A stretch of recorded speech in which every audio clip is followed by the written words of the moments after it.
మన dam బుషిక్ boom బుషిక్ star ఉన్నాడు కదా, అదేనండి మన మాదాపూర్ ఉపము. సో పవన్ కళ్యాణ్ గారు ఆయన నిన్న గవర్నర్ గారిని కలిశాడు, ఇచ్చి పుష్పగుచ్చి వచ్చారు. వచ్చి అక్కడ అసభ్య పోస్టులపై కఠిన చర్యలు తీసుకోవాలి, ఈగల వార్షిక నివేదిక అందించిన ఐజీ ఆకే. సోషల్ మీడియాలో వ్యక్తుల్ని కించపరుస్తూ పెడుతున్న అసభ్య పోస్టులపై మరింత కఠినంగా వ్యవహరించాలని డిప్యూటీ సీఎం పవన్ కళ్యాణ్ సూచించారు.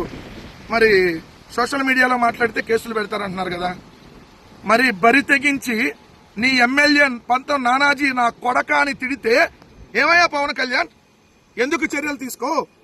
నీ పార్టీకి సంబంధించిన దొండకాయ కామకిరణ్ తిరుపతిలో కూర్చొని నైఫ్ వైఫ్ కైఫ్ అని అందరినీ మోసం చేస్తా, అదేవిధంగా ఇష్టం వచ్చినట్టుగా జగన్మోహన్ రెడ్డి గారిని ఎలా పడితే అలా బూతులు తిడతా ఉంటే ఏమయ్యా నీకు బూతులు కాదా? ఏమో నీకు ప్రవచనాలా?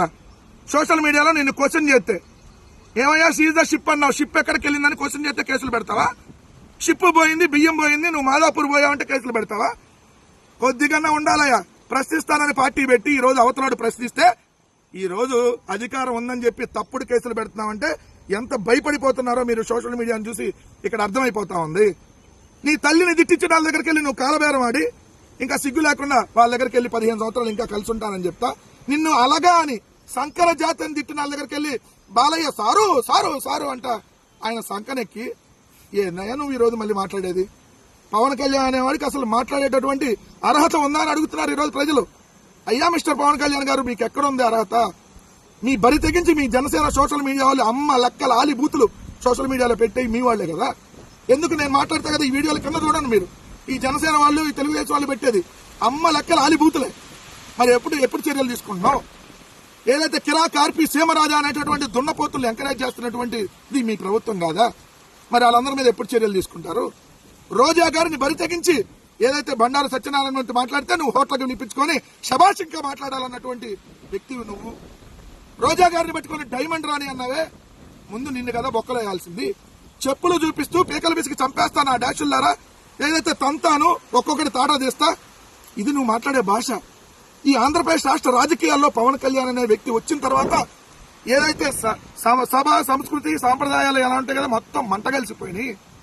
రెచ్చగొట్టేటటువంటి వ్యాఖ్యలు, ఏదైతే తన అభిమానులు రెచ్చగొట్టి దాడులు, నిన్న ప్రశ్న ఛానల్కి సంబంధించినటువంటి రావణ్ని ఇప్పుడు వరుసగా మూడు కేసులు 3 సార్లు బెయిల్ వస్తే ఇంకో స్టేషన్లో ఇంకో కేసు. సో మీరు కదా తప్పుడు కేసులు పెడుతుంది. లీగల్ గా ధైర్యంగా ఎదుర్కొనేటటువంటి దమ్ము మీకు లేదు. నిన్న మీ జన సైనికులను తీసుకొని వచ్చి అక్కడ స్టేషన్లకి లోపలికి పంపించి దాడి చేసేటటువంటి ప్రయత్నం ఎవరు చేశారు?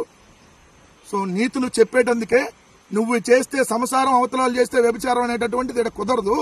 మీరు చేస్తుంది పక్తు రాజకీయ వ్యభిచారం. ఇది గుర్తుపెట్టుకోవాలి పవన్ కళ్యాణ్ గారు. మీ ఉడత ఊపుళ్ళకి, మీ తప్పుడు కేసులకి ఎవ్వడు ఇక్కడ భయపడేవాడు లేడు. కాలం గిర్రులు జరిగిద్ది. ఇంకా 3 ఏళ్లే, దాని తర్వాత మాత్రం మీరు మీ పార్టీని విలీనం చేయకుండా అదే జనసేనని నడపండి. ఆ రోజు దమ్ముగా నిలబడింది మగాళ్ళైతే. పారిపోయేటటువంటి పిరికి పందలు మీరు, మేం కాదు. దేన్నైనా ధైర్యంగా వైఎస్ఆర్ కాంగ్రెస్ పార్టీ కార్యకర్తలు ఎదుర్కొంటాం. ఇంకా 3 ఏళ్లే. 3 ఏళ్ల తర్వాత అసలైన సినిమా, మీరు సినిమాలో తీశారేమో, అసలైన సినిమా మేము చూపిస్తాం. దానికి కూడా కట్టుబడి ఉండమని చెప్తా ఉన్నాం.